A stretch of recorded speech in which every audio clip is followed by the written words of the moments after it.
let's talk about two teams that didn't make it. Two teams that probably are kicking themselves a little bit on this morning after the season ended. Of course, the first of those teams is the Chicago Cubs. And let's look at the Cubs and how it went for them down the stretch. It wasn't good, folks. This is a team that, as you can see, on September 6th was 76 and 64. Their playoff odds at that point were 92.4%. They were a near lock. Well, then they go 7 and 15 the rest of the way. 7 and 15. Their bullpen essentially collapsed. They ran out of bullpen arms. They obviously did not play well. The schedule in the final week was tough. Braves and Brewers. I get it. But man, the Cubs couldn't beat out the Marlins. The Cubs had a run differential more than 150 runs better than the Marlins, which shows you the meaning of run differential and how it can be a little bit misleading. And then there are the Mariners. Now, the Mariners had a tougher road entering the final weekend, and they did win 3 of 4. But at the same time, remember this team went 20 and 4 in August. 20 and 4. And let's look at how they performed down the stretch, because it wasn't good either. The Mariners on August 28th were 75 and 56. That was the completion of that 20 and 4 run.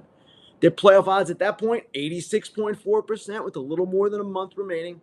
And then from August 29th to September 27th, right leading up to this final series against the Rangers, they lost 17 of 27, went 10 and 17.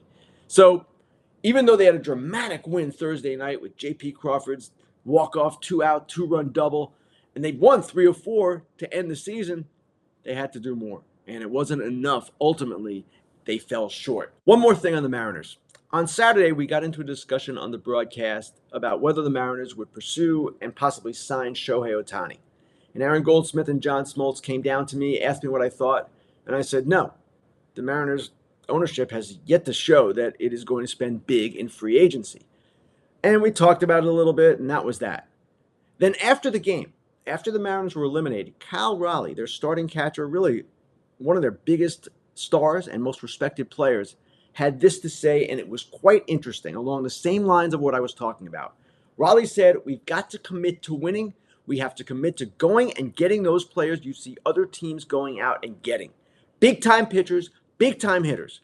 We have to do that to keep up. He's talking specifically about the Rangers. We've done a great job of growing some players here and within the farm system, but sometimes you've got to go out and you have to buy.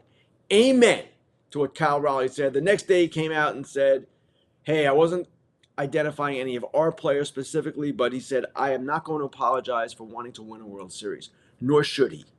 I wrote about this today in the windup, and you know what? It's good to hear a player come out and say that about his ownership when ownership simply is not spending the way it should. We all know spending is not always the key to success. We get that.